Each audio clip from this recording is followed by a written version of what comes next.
Thank you so much, Professor.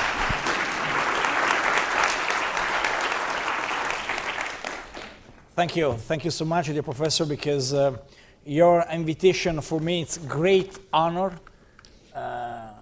I'm the first, but I'm sure I'm not the last Prime Minister who visited the incumbent Harvard, this great place of the past, but at the same time, the great place for the future of our time, of our people. I'm really proud to be here in this moment, because I think universities around the world are the keys of the future. And so in every mission, institutional mission, I spent some time in a dialogue with the students, with the researchers, with the professors, because I consider absolutely a priority to discuss about the future with you. This is particularly true in the United States of America. This is particularly true in Harvard. If you think, a lot of people believe very important the political discussion in the day by day, the discussion day by day. I think we need a deep strategy for the future. And so we need a very important role of university. For me, so this is a great day, a great honor, addressed in one of the most prestigious universities and academic institutions. Harvard is the earth of the future of the world. It's not simply the earth of the future of the United States. Because if it's true, we need a different idea of the world, we need a different approach by students, by researchers, by professors. And particularly this is true in Boston. Boston is one of the most important capitals of political world for a lot of reasons, for the presence of universities, also because it's the home of one of the most brilliant families and experiences in the political 20th century in the United States around the world. When I visited the John Fitzgerald Kennedy Library 3 times in my life, every day I found something of different, of inspiration. Because the Kennedy's family, Kennedy was a student of this, John Kennedy was a student of this prestigious university. Kennedy's family, Kennedy experience give us also today an idea to combine together the day-by-day approach in the politics and at the same time a vision and ideal and a strategy of long term, not only a day-by-day strategy. This is particularly important for me when I was mayor, Florence and not Pisa, my dear professor, you know, we discussed, we joke about it. I decided with my team to dedicate an ancient jail, the ancient jail in the earth of the city, to Bob Kennedy Foundation and to Bob Kennedy ideals.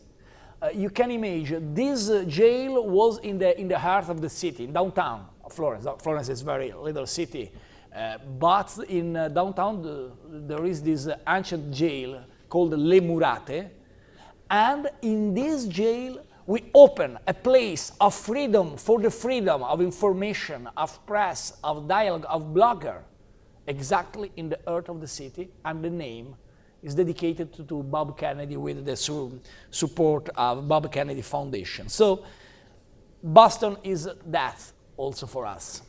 But I think if we believe about our time, we are facing tough times, very difficult times. Outside of this campus, outside of this beautiful city, on the other side of Atlantic, Europe was hit hard by an horrendous terrorist attack. The attack on Brussels was an attack to Europe. Europe as an idea. Europe is the most incredible political project in the last century. Nobody realized a great project as European father, because they give freedom and friendship. Two countries for centuries fought each other. And it's very important. For the first time in the experience of Europe, European ideals permit us to live in prosperity, in peace, in security. But the idea of Europe is today a very difficult idea. And the terrorists understood very well this point. And they attacked our capital, Brussels, not only in the physical places, but in the ideal places. The attack of Brussels is an incredible attack to ideas of Europe and unity of Europe, the project of Europe. Let me be very clear. Not only Europe is under attack, because if we think only about Europe, we are not correct with ourselves. A few days later, the attacks in Pakistan remember to the world that Christian religion, as well as the freedom of faith, are under siege. A little garden, a little park, with a lot of children killed in terrible way. But the approach of terrorists, in my personal view, is an approach very strategic. They consider Europe in crisis. They hit places, location of normal life day by day. A theater in Paris, a restaurant, a stadium, a church, a synagogue, a museum, not only in Europe. If you think about Tunisian attacks, an hotel, a resort, the targets of those attacks are targets of day-by-day life. What is the point? For me, in my personal view, we are in crisis because for the first time, after a lot of period, without a vision and without a strategy, terrorists try to change our lives. They won't kill us. In alternative, they try to force us to live in the terror. And for the first time, for my generation and the generation of my children, for the first time, tomorrow is a problem. Tomorrow is a threat, a menace. If you think about my grandfather was in the war against French people on Greek people. If you think about my father knew, the generation of my father knew for the first time the experience of peace of Europe. But both my father and my grandfather think future could as a possibility, future as an optimistic way. My generation and the next generation are surrounded by fear. This is the point. We need a very strong reaction, political reaction. This is the role of politics today, and this is the role of Europe, finally. Preserve the great dream of the father of European ideals, but at the same time, build a different strategy for the next generation. This is the point of Europe today. And I'm not happy about the quality of discussion. Because after the attacks, a lot of colleagues react with strong determination. Okay, we must fight against enemies. Yes, it's correct. We must tax the terrorists in Syria, in all the countries, in the Middle East, in North Africa. It's correct. We have a lot of problems in Middle East, in Africa. Africa is a great challenge for the future, and we have a lot of problems in the presence of terrorists in sub-Saharan Africa, but not only in Africa, in Afghanistan, in Pakistan. So it's correct, there is this problem, but this is not the only answer. If the only answer in front of this attack to European ideal is, okay, our answer is bombing in Syria or other sites, I think we lose the incredible quality of challenge. The challenge is different. Is create a political answer. Let me be very clear, my dear friends of Harvard University. The terrorists who killed people in Paris or in Brussels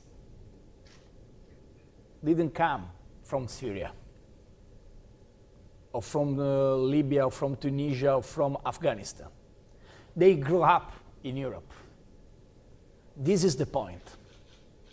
And if the European politics don't understand the great problem of this element, this means we are without future. We must see the reality. The people who destroy our lives in Paris or in Brussels grew up in the suburbs, in the banlieue of our cities. It's an European, the man who killed in terrible way in Syria, Jihadi John. He grew up in UK. It's an European, the man who organized the killer in Paris. It's an European, the brothers who destroyed the life of Charlie Hebdo newspaper in last January.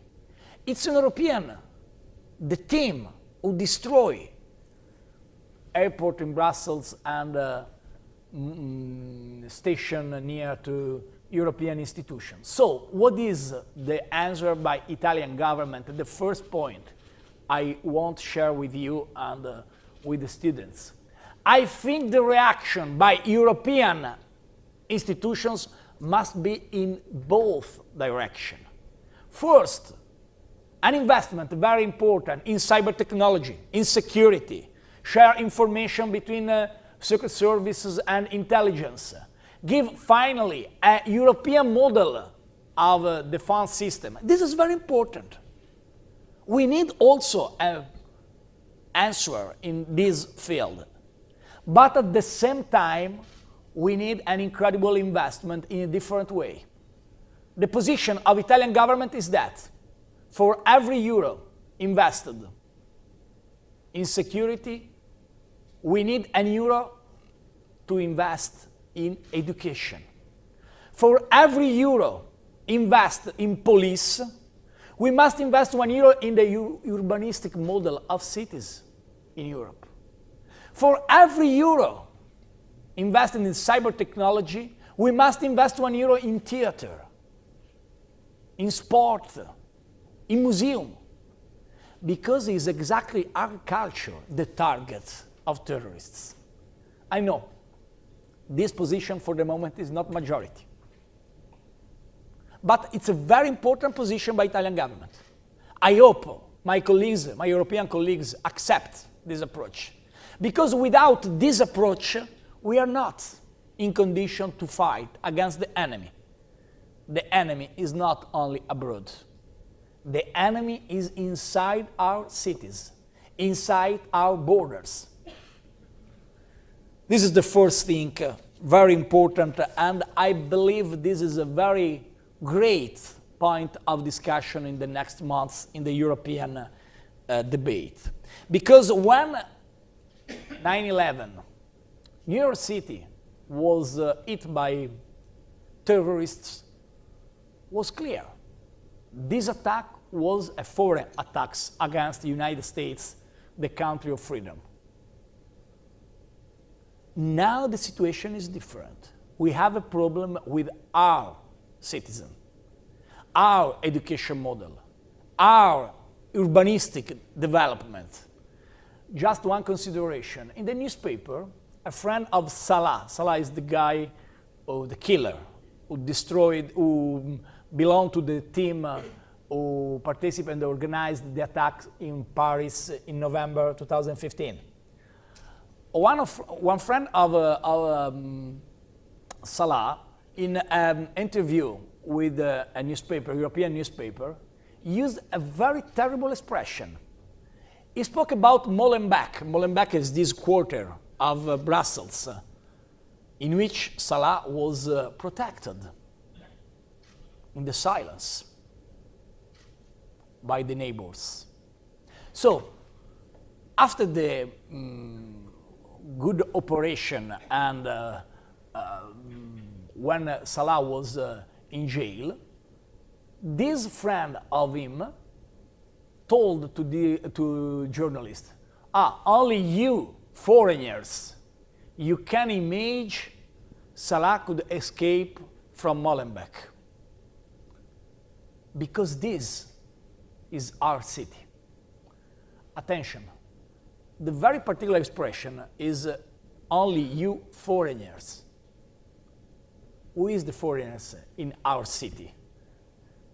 This is the point of, for a good debate in sociology, in politics, in the relation between international studies and day-by-day life in our continent. So, I believe absolutely important to invest a very public discussion about this point.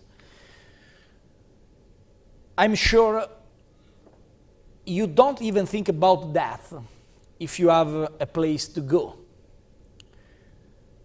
You don't even think about death if you have a book to read, a movie to see. You don't think about that if you have a project, a goal, a perspective. You don't think about that if you still have curiosity, creativity. If we wait for the don't thinking that the new day will bring something to learn about, something new to discover, a future to navigate, you are a citizen.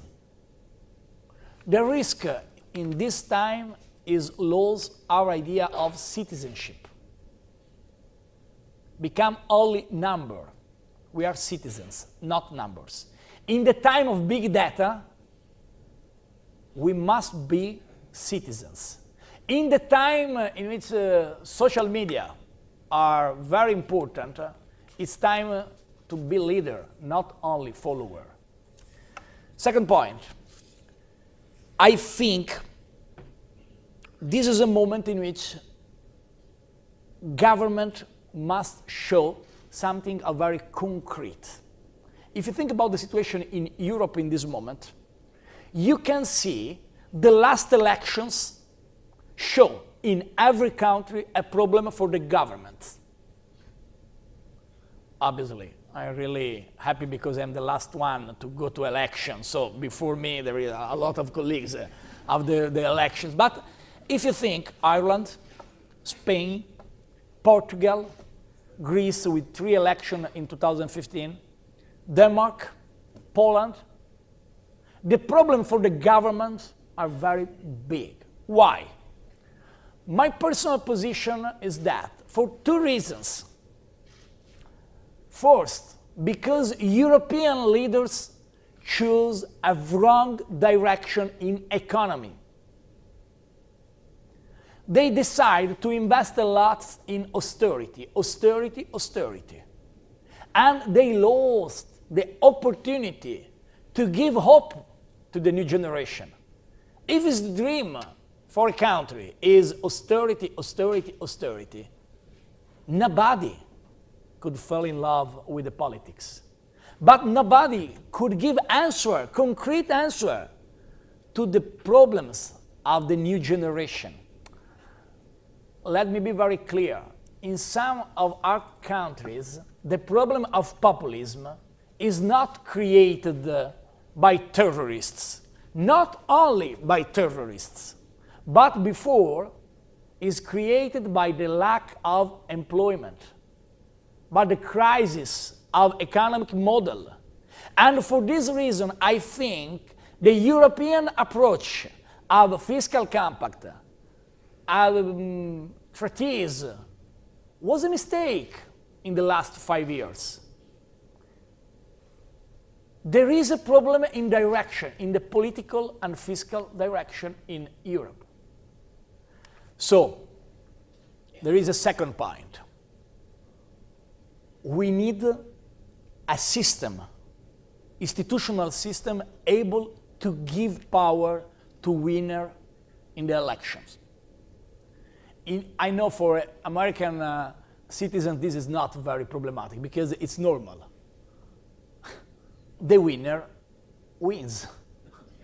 And you think, oh, you are in Harvard, and the only thing you can say is the winner wins. Yes, because in Europe is not this the process. And I can speak because I am Italian. And I am the leader, the prime minister of the government number 63 on 70 years. Don't smile, please. The very strong decision of my government to invest in a reforms project is not simply because we show to European people, the world is changed, but because we need stability and the possibility to give power after the elections. Because if the winner in the election is not able to change things, this is a very good assist for populists. Economic direction and at the same time a vetocracy. The power in the hands of the people who give the veto and don't realize reforms, don't achieve the reforms. If you think about the situation, for example, in Spain, today we risk a new election after 3 months, the last elections. I don't know, obviously, if the Mariano Rajoy or Pedro Sanchez, other guys could create a government. Good luck, I don't enter, obviously, in the Spain model. But I remember when I became prime minister. My friends and my team told me, okay, we must change electoral law in Italy. Yes, because Italy is exactly a symbol of this lack of stability in the past. And a lot of that they give me this message. Please, Matteo, copy the Spanish system. Today, we show Spanish system with other system around Europe is not able to ensure stability for the future. So these 2 points, economy and institutional reforms, push up, and I go to conclusion to Italian system. Just some consider remarks about my country.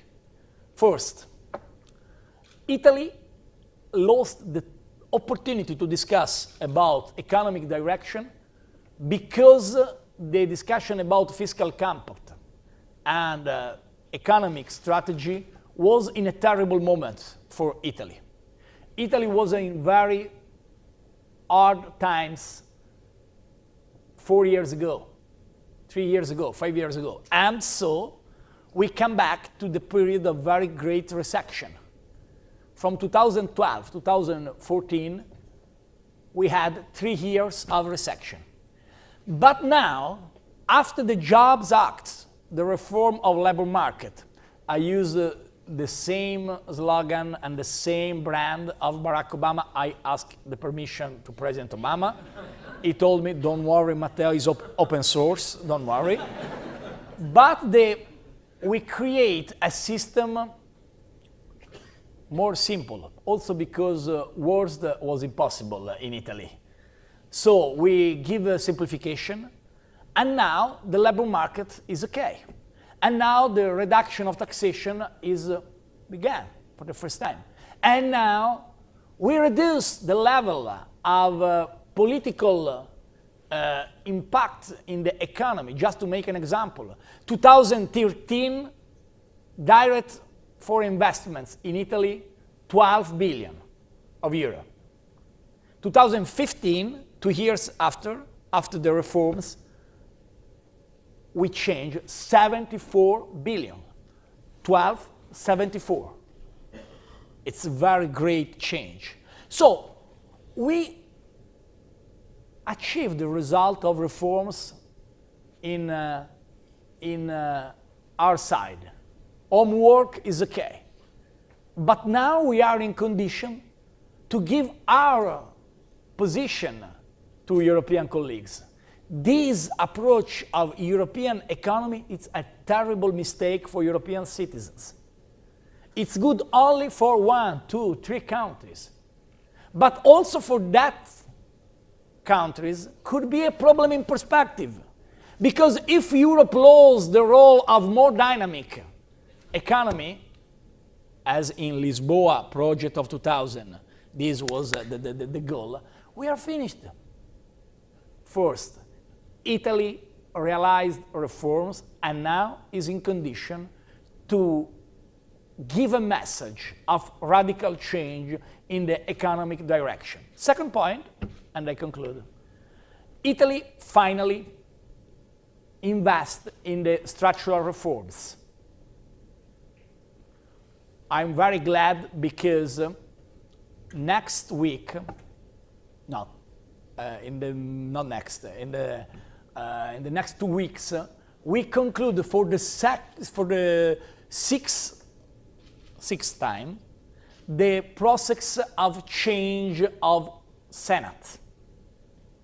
A constitutional reform very important. We reduce the power of region, we give more power to central state, but at the same time, the senators decide to cancel their role. It's the first time in a Western democracy and a part of parliament decide to transform the power, to reduce the power, and in the future this means we stop with the expression bicameralismo paritario, means two chambers who make the same thing, and so this means a lot of problems in the time, in the lawmaking, and this is a revolution for Italy. But I think also for the system. New electoral law with a very important philosophy, the winner wins. So, from the next election in 2018, finally, the winner will be able to make a government for 5 years with stability. And at the same time, the reduction of role of politicians in the economy. Market, market, market. Not because market is the solution. Because I think we need values present in the market, but present in the community. But because in the past, the presence and the impact of political role in the economy was a terrible problem for Italian economy. Italian quality of jobs is incredible.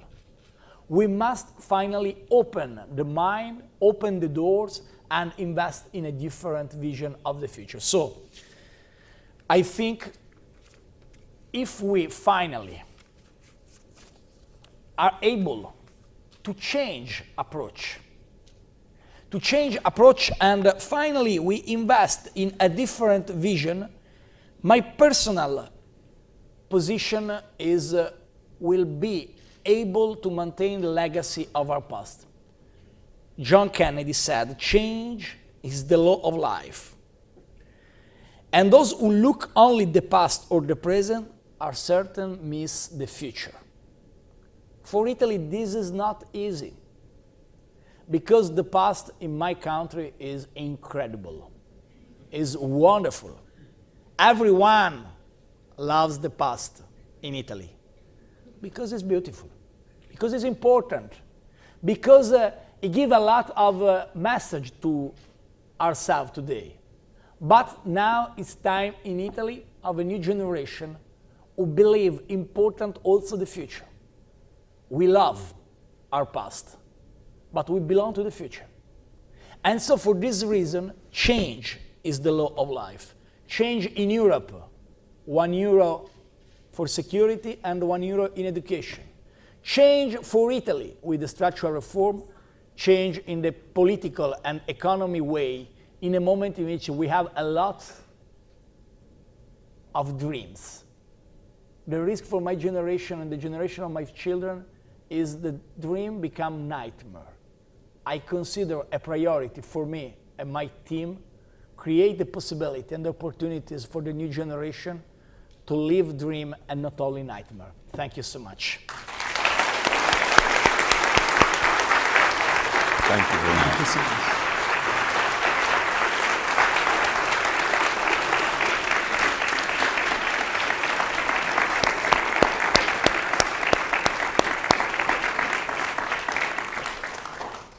We have a little bit of time for questions, and so I'll entertain some. And let me just ask you to identify yourself, to keep your questions short so that we can have more than one perhaps.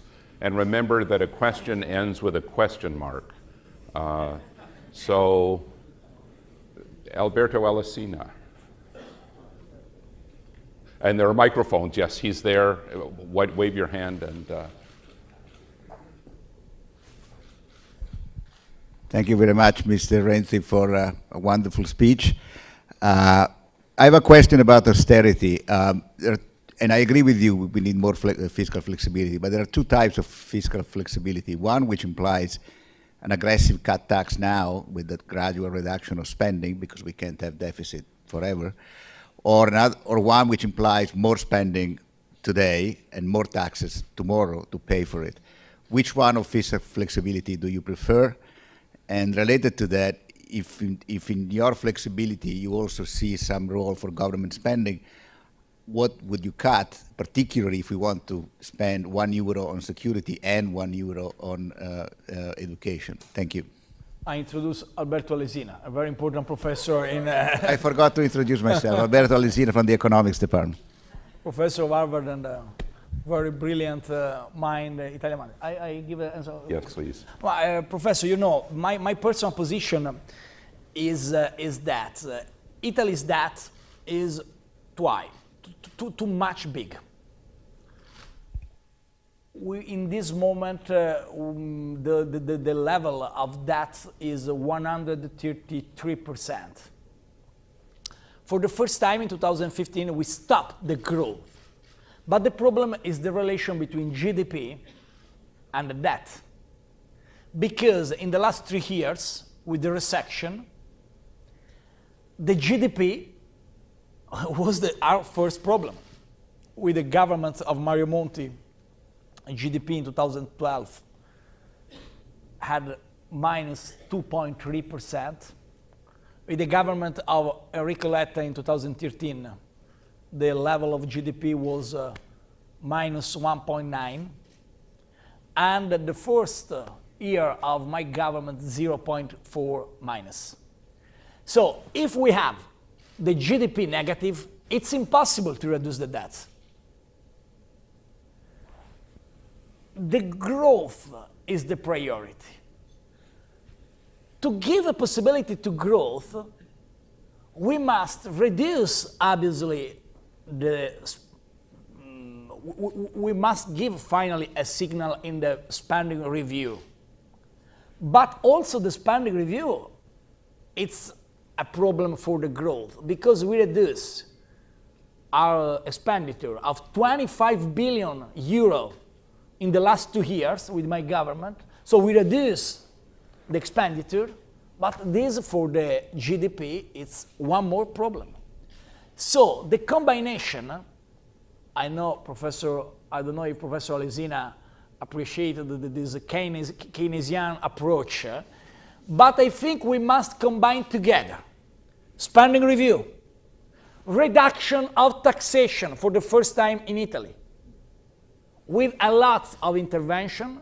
I save yourself to at least this intervention. The first was $100, 80 euros for the people who stay under 1,500 euro every month, because the quality of salary of the middle class is a great problem, I think not only in Italy. I think this is the most important problem in the debate in the United States in this moment, but this is a consideration I shared yesterday with Rami Manuel about it in Chicago. And so, reduction of taxation, spending review, opening the mind and the doors to market in a lot of fields. For example, and I absolutely agree with you, in the public utilities, in the cities, in the government, in the local governments. But at the same time, we need something to push the growth. Public and private investments, public and also private. And at the same time, the possibility to choose some little fields in which Italy could become leader. Because we don't know. We are not a superpower in the military field, but we can be superpower in the healthcare and relation with innovation. We signed an agreement very important with IBM just some minutes ago. We dedicated to Expo site, Expo place, post-Expo place, to innovation and technologies in this direction. We can be leader in the cultural and innovation technology. So, I believe not increase taxation in Italy, also because it's impossible. The people kill us, and I think the people choose a correct way. It's impossible. Reduction of taxation is a priority. I'm a Democrat. I consider a priority for the left reduce the gap of inequality, but I think it's impossible to increase the taxation today in Italy. So, reduction of taxation, spending review, opening markets, but flexibility means respect to parameters decided by Germany 5 years ago. Use intelligence to reduce the debt. Because if you reduce the debt in the level of fiscal compact, economy is died. Okay, operation is good, but the patient is dead. Now, we must give a very good reduction of debt, but with intelligence, with prudence. Also because the debt in Italy is sustainable with respect to all the countries. We must reduce, we must reduce, we must reduce. At the same time, we must encourage investment. A lot of, just one date, then we change because with the economy, Italian economy, I destroy your day, I understand. But just to make an example, 2012, the level of private saving in Italy are 4 times, only private savings. The level of banks money, the money in the banks in Italy. The public debt was more or less 2,000 billion. The private savings in the banks, 4,000 billions, the double. The combination between public debt and private savings, it's impossible, obviously, but it's a symbol. Italian people have a lot of money. There is the fear of the future. There is the problem of confidence. Our government, with the stability, tried to give confidence to the people to come back to invest in Italy.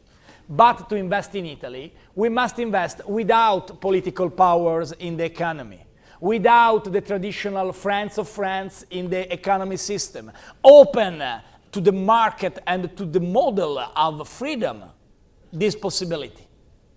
So, I think our economic strategy is very complicated to explain to great professor as you, because it's a combination.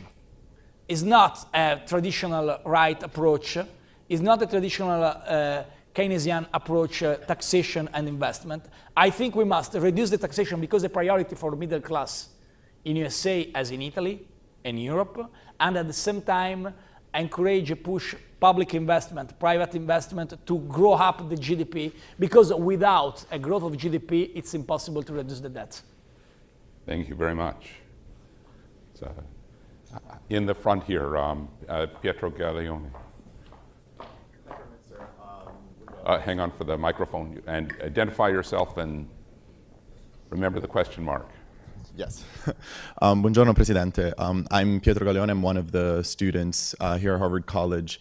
And you've talked about the Italian economy, and you said that you don't want to talk about that anymore. And at the same time, you talked about European values. But staying in the realm of economics, and this is something that Professor Hall will be very familiar with, how do you, because if we talk continuously about individual countries, certainly we are not shifting the scope out to the European level. So how can we address issues of solidarity, all the great European values that we talk about, without addressing the huge current account deficits that are in periphery countries versus huge current account surpluses in other countries that will keep Europe completely divided from an economic perspective up until we address these issues that also then include transfers and other things that make our economic union and monetary union handicapped?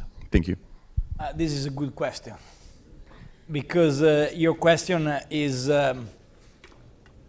about the future of Europe. I really worried when during a meeting in European Council, some colleagues explain us the importance of walls for Europe after the crisis of refugees, of course. But I'm really worried because I think the sense of identity for my generation of Europe is the Berlin walls destroyed by the people who need freedom. Thinking 25 years after, some colleagues, not only one, some colleagues image the sense of identity of Europe in the construction of new walls really terrorized me. So your question is a big question, because the sense of solidarity in face to refugees, for me, was a surprise in 2015. Because in 2014, Italy was alone in this battle. When in Lampedusa, 2013, a lot of people died in front of coasts of Sicily, a lot of people cried, but nobody helped us. And when in April 2015, exactly 1 year ago, less than 1 year, because it's in April 22nd, I don't remember the date, 11 months ago, near to Libyan coasts, a lot of migrants died in the sea, more than 700 people. I remember only 2 countries asked a meeting, extraordinary meeting of European Council, Malta and Italy. So, in the last year, everything has changed. Why? Because this problem, the problem of solidarity and refugees crisis, became an European problem in Germany, in Austria, in Sweden, in a lot of countries. My answer is that, first, to be and to maintain human being. This means we invest as the Italian government 20 million of euro to come back on the Mediterranean and bring the ship under the sea to give a tomb to these people. It's not concrete thing because they are died, but our culture, you know, because I think you are Italian, and I think the culture of American people, and I think the culture of every civilization, think it's important to give to the man and the woman died a place to stay forever. It's a value. It's a value in the Homero, in the Iliad, in the Odyssea, in the Aeneid, in the art culture. And I invest money to give this right to these poor people. But at the same time, I ask to my colleagues, finally, if the decision of solidarity is only a strategy for the newspaper, for social media, or to give a post on Facebook, or if it's really a different approach. This is really a different approach. We need absolutely a different vision about Africa. Africa in the last 10 years was in the hands of Chinese people. I think, and I spoke about economy, obviously. But this is true. European people don't think about Africa. I show Italy. Italy is a bridge, natural bridge in the relation between Europe and Africa. And I proposed to my company, to the companies of Italian people, obviously, to invest in Africa. The strategy of energy for ENI now is not in the direction Russia-West. It's in the direction North-South, the direction of South Africa. This is a radical change of our energetic policy with our government. But at the same time, we must help these people to create jobs in Africa, to give a strategy of innovation in this continent. And this is the only way to show European leaders as able to give an answer not only in the short term, but in medium and long term. Obviously, this is possible only if we invest in an ideal. Because if the debate is only about the deficit, the level of deficit, I'm ready to discuss about deficit. I reduced the deficit in the last 10 years because for Italy, this year is the best deficit, is 2.3%, the best in the last 10 years. France is over 4%, Spain is over 5%, UK is 5% of deficit. So we can discuss about parameters and deficit, but I think the real problem is not discuss about technical approach, is share a vision, share an ideal, and then concrete this approach. Thank you. I think we've got time for maybe at least one more. I'm Italian, I speak a lot. No, there's time. I'm looking for a woman here, so there's a woman on the edge there. You are not a woman, eh? You can change. You can go to Casablanca, but I think it's not a good idea. There is a woman. Mr. Renzi, I don't have a question really. I merely wanted to point out something. You spoke of the Bob Kennedy Center in Florence, Alle Murate. There is another very close connection between Harvard and Florence, and that is the Villa Itati, which is the Harvard University Center for Italian Renaissance Studies, postdoctoral research center, which was opened in 1961. I believe it's the only foreign property that Harvard owns on another continent, and we invite you to visit us next time we are in Florence.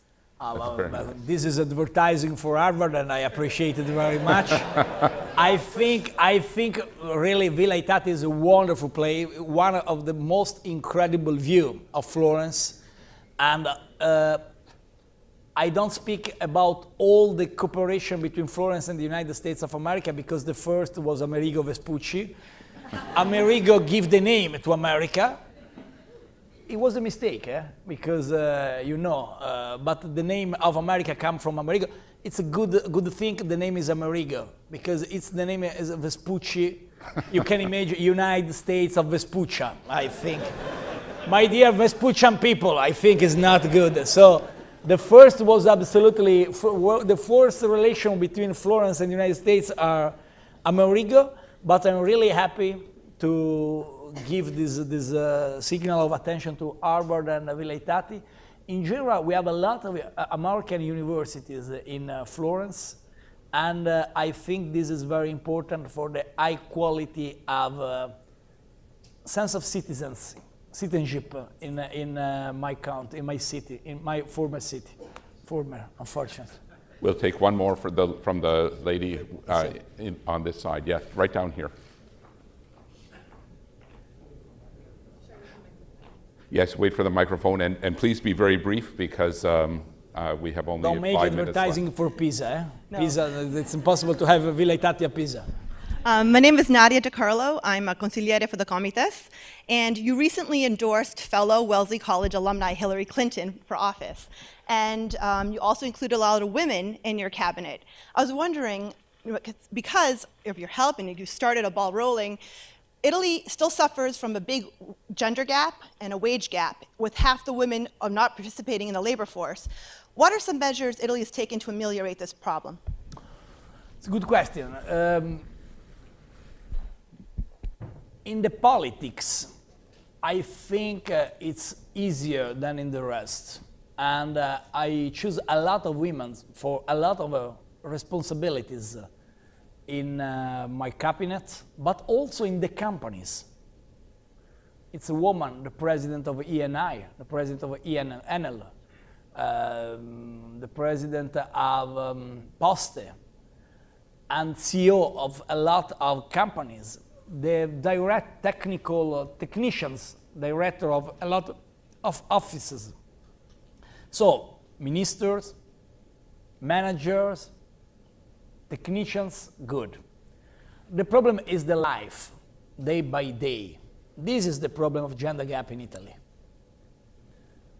First, in the mind and in the cultural debate, with a think tank, we prepare and we present next month a book, a document, not a book, a paper, who start from an experience and a book called Maternity is a Master. Because in the Italian mind, if you decide to have a child, in the mind, oh, this is the end of my career. And this is a great cultural mistake. Maternity is a must. At the same time, we must give concrete possibilities, co-working, opportunities for the women, opportunities for the high-level school in the first year of life. So it's a cultural challenge in Italy in this direction. I'm the first who choose a lot of women for the cabinet. I choose a lot of women for the management, for the technicians. I present my advisor for diplomacy. She's a woman who chose to dedicate a part of life to children for the first time in the very difficult career of ambassadors in Italy. But I discussed with my wife a lot of times, there is a problem. We can give not only the choice of single person, but create a climate, a context to encourage women. And in this direction, I'm very frank with you. We have a great problem in Italy because we have two Italies. North Italy, the average of unemployment and women unemployment is at the same level of Germany, of North Europe. In the South Italy, the level is similar to Greece, to not good performance. So this is true for women and this is true for economy. We must combine together, double thing, both thing. The very important presence in the political life, but at the same time, day by day experience. And I use your question also to give a special good luck to Hillary Clinton, also if this is not very elegant as Prime Minister, but I am also leader of my party, so I speak as a leader of my party, a Democrat Party in Italy. We follow your electoral campaign with great attention, with great curiosity. And we know there are, please. please experience different experiences in a lot of countries, also in Italy, very special in the past. And obviously we respect our best friend, United States of America, and the people's decision, because the most important democracy around the world is for us a model and a very important point of reference. At the same time, I think, as a secretary and the leader of the Democrat Party, Hillary Clinton is the most able for me to follow the dossier, to follow the strategies for the future. I'm more safe if I think in the White House, after the great experience of a great leader as Barack Obama, will be a man or woman, I prefer a woman this time, able to lead the free world in the correct direction. This is very important. Obviously, we will respect every result. This is clear. We will host in G7 next time in Italy in May 2017 the President of the United States elected by the people of the United States. If will be a woman, I will be more happy. Mr. Prime Minister, thank you very much for sharing your thoughts. Wonderful. Thank you so much for doing this. We really appreciate it.